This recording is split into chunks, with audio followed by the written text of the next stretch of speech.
Anywho, greetings you and welcome to the last week in Yu-Gi-Oh! And this will be a bit of a shorter video as there isn't a whole lot to talk about. We know more about the YCSs. I mean, we got deck lists of basically everything that topped. Yeah, we finally got the Infernoid deck lists, the Ignite deck lists. I looked them over. The Ignite one looks really good. I'm gonna try that. The Infernoids go one of two directions. Both of them, one of them plays drag down with upstarts, the other one does not. And then the regionals, they're starting to come in. I haven't looked over all the deck lists, but I've looked over what's top. Aside from Volcanics topping the Lennox at Kansas regionals, it's just more or less been much of the same thing. Cosmos, Necros, Shadows, some Cleavefort, some Ritual Beast, some Infernoids, but the format's basically become Shadows, Necros, and Cosmos. I think we could probably say that's the tier 1 in a nutshell. Basically, it's. I don't know if any of any of those deck lists are playing some really innovative tech that nobody's thought of yet. So it's pretty much just what you'd expect out of those. Well, I've did not know about Traveler, the Burning Abyss, and Blackjack being things now. Oh, yeah, that was the story of Toronto. Why? So. Explain. You're our resident VA player here. Tell about the people who don't. Tell the people who don't know. So the main thing that it does, Blackjack, when it's sent to the graveyard, you look at the top 3 cards of your deck. It allows you to stack them so that when you make your second Dante, you're influencing your mills to get what you want. And then Blackjack during your opponent's turn, you can banish him. You look at the top card of your deck. If it's a trap, you place it face down and you can activate it. So this allows you to put the Fire Lake or the Traveler on the top of your deck, and then set it during your opponent's turn and activate it that turn. So you can just Fire Lake your opponent when they're trying to do anything automatically. It's stupid. It also actually makes the super rare guy that stacks a BA spell or trap actually playable. It's any BA card.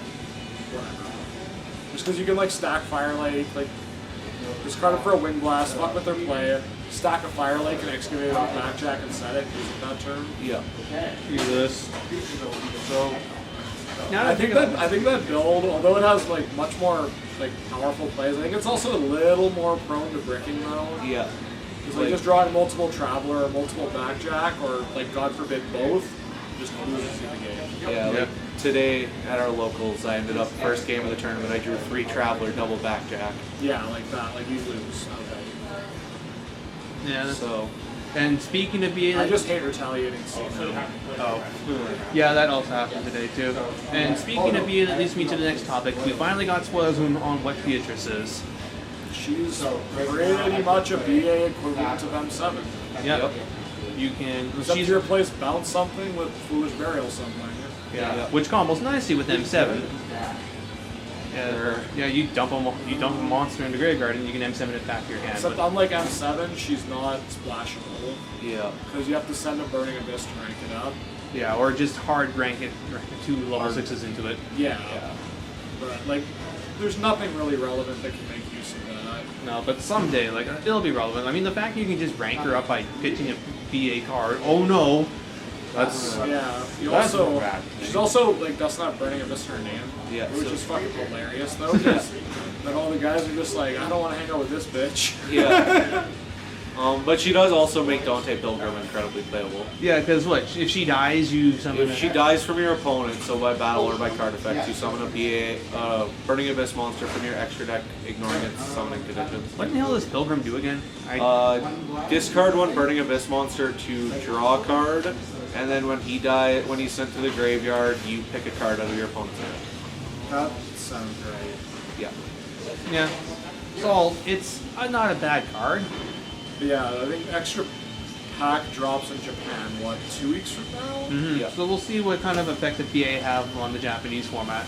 Well, I mean, they still have 3 tour guide. And unlike us, where we had to gradually build the deck, getting 3 Burning Abyss at a time, they get all 12 and all the extra deck guys, all the traps, all at once. They also get stupid cards. They also have Card Destruction and Avarice still. Yeah. However, I still don't think it can compete with our Perform Mage Overlords. No, probably not. Still getting which saw another slew of success over the past week. Mm-hmm. I think, yeah, I didn't look too much into it. I didn't have time to read it all of it, but yeah, there was more Perform Mages. I think a Cyframe deck top also. Okay, a Cyframe deck. Everybody was like getting all hyped up about this in like the comment section, but a bunch of bad decks, top 4 and 8-person locals. Yeah. The Cyframe deck was only using cards, main, extra, and side that were in High Speed Riders. Yeah, I looked over So he's the list. basically playing Cyframe Red Dragons. That, honestly, I think that list is awful. It had some neat ideas. Like I didn't think about Grand Mole in the deck, and it makes perfect sense. It's something that outs a monster, and it also clears your board so that you can actually do shit when you can do your shenanigans. Cyframes are super fucking annoying too. Holy Yeah. shit. The mirror match is hell. Oh god, I played one mirror match and I already hate it.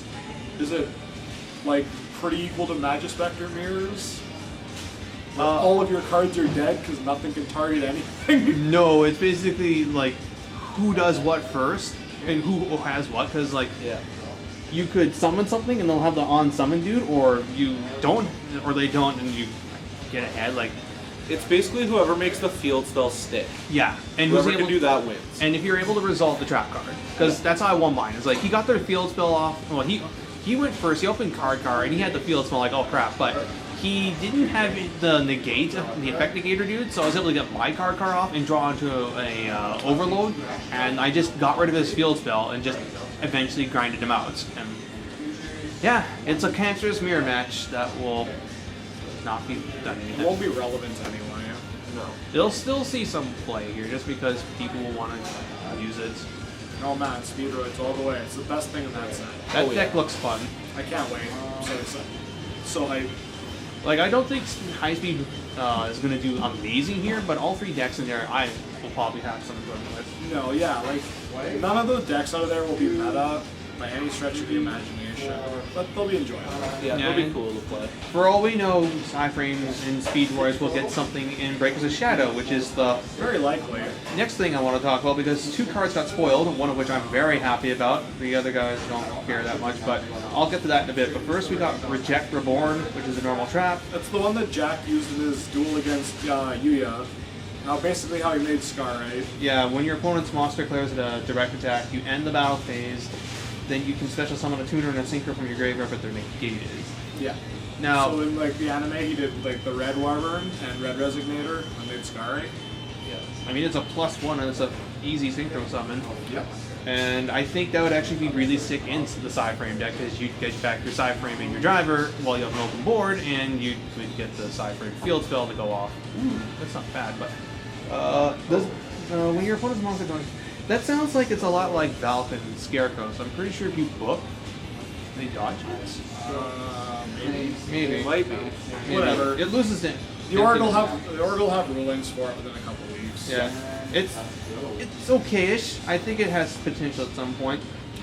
And then the last card on this is Dragon's Vine, a brand new floodgate only for dragons, or decks that play dragons. So it's a continuous trap that Don't says get me wrong, dragons are cool, but fuck floodgates. Oh yeah. you activate this card by targeting a dragon-type monster you control with 2,500 or less attack and defense, so Stardust and weaker.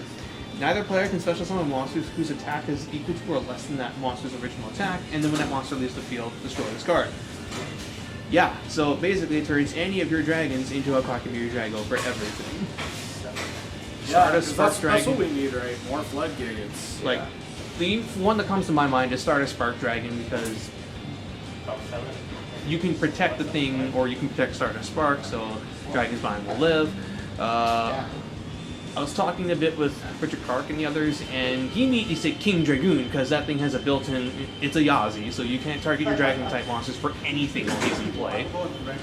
Which is why, another reason why Metamorphosis can't come back anytime soon. I think Exterio and Cyber Twin took care of that by themselves just fine. Yeah. But there's that. Red Eyes Black Dragon, Black Flare Dragon also cuts a fair amount of things off. I mean, you can't summon Dante, you can't summon Winda or Triver. Just Spark Dragon just keeps some other things away, like Deltaros, and what are some other relevant 2,500 beaters that are usually summoned? Trapeze Magician. Trapeze Magician. Also stops like Cleave Force from Pendulum summoning, or most Pendulum next period. Yeah. Still summon my Construct, I'm good. Yeah. Yeah, if it was any dragon type, it's like, okay, target Red Midnight. Hope you got BLS. So this is a good card. I like it. I'll try and build a deck around it. That's stupid. it seems neat in theory, but it's still just another stupid floodgate. So Yeah. no bueno. No, that's bueno.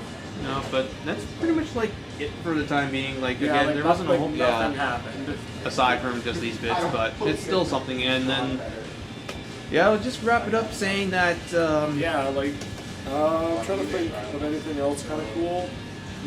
I don't think there is anything. Like, I mean, we forgot to mention the UDS title belt. Peter Chang won that, by the way, and apparently he not only did he win, but apparently he had a judge over his shoulder the entire tournament. I believe that he should. There's a reason his nickname was Cheater Chang. And yeah, so he won that. Man, I would have, like, if I won that thing, I would legitimately have, like, entrance music for events and, like, walk into the hall with the belt. And The problem I had with that is like they mismanaged it for advertising. Like there was nothing really known about it. Like, did you know they even had a title belt before this? Like until, like, the week before when they posted it on Twitter. yeah, like I didn't know about that. Apparently they had some like decent pricing, but yet because of their lack of advertising, only like 40 people showed up. Like Yeah.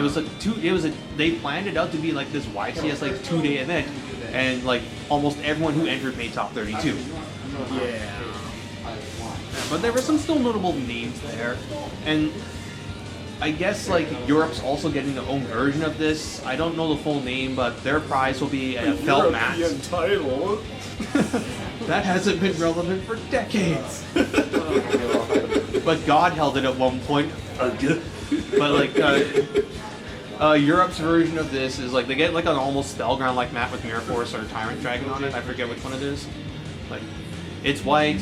It looks nice, and I imagine it's probably a piece of material. It's probably not exactly like a Spellground, but it's still something different.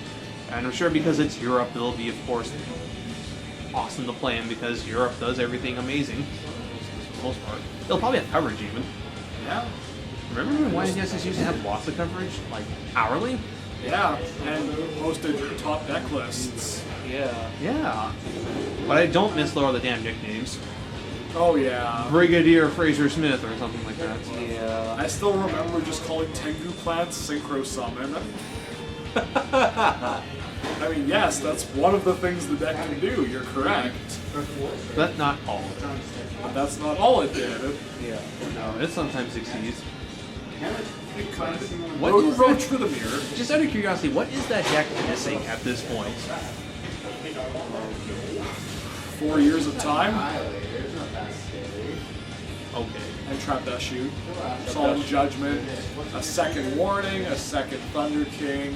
Pot of Avarice. Pot of Avarice. Monster Reborn. Heavy Storm. Okay, so Rio, yeah. a fair bit. I mean, like, I was thinking like more along like the plant core itself. Like we got. Oh the no, nothing. Yeah. Yeah, no, nothing there. But yeah, 4 years of time basically. Yeah.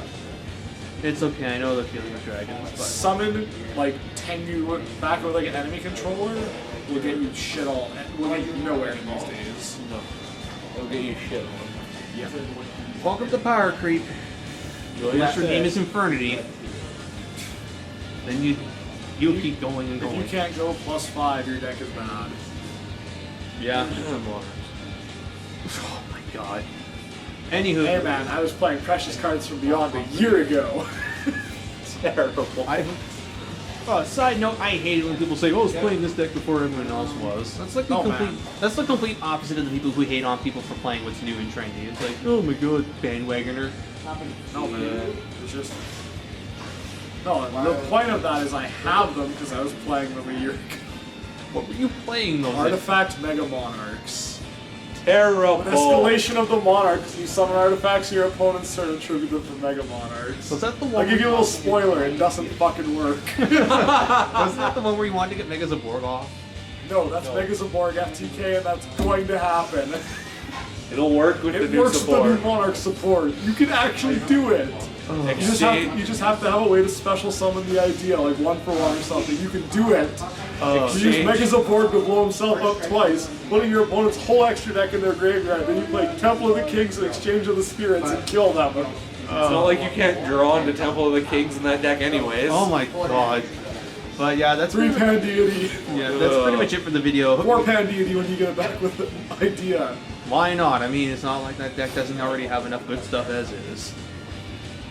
Also, I read the comments on every one of these videos. I'm not bad, but I do feel bad for playing chicken game. Yeah, that one made me lol. But that leads me to like the last thing I want to do on this video is like, you guys watching this, remember I used to do a segment called Q&As. I'd like to bring that back, but not only would I'd like to involve myself, I'd like to involve these fine gentlemen. So, if you have any questions you want us to answer, post in the comments below, and we will eventually do a Q&A. We are Eventually being the keyword. Don't worry, I'm gonna get one done this year. We'll probably like answer them all on the road trip to Winnipeg because we are going now for certain. So if you guys are in Winnipeg, we'll see you there. Come say hi. Yeah. I'm of course a nice and friendly person, and Us not so much. yeah, I'm eccentric. yeah. But yeah, so if you guys want to ask us anything, by all means, post in the comment section below. Otherwise, I'm BlueStar89. Enjoy the flame. And yeah, see you guys next week on our way back from Winnipeg. Hopefully with those badass new mats.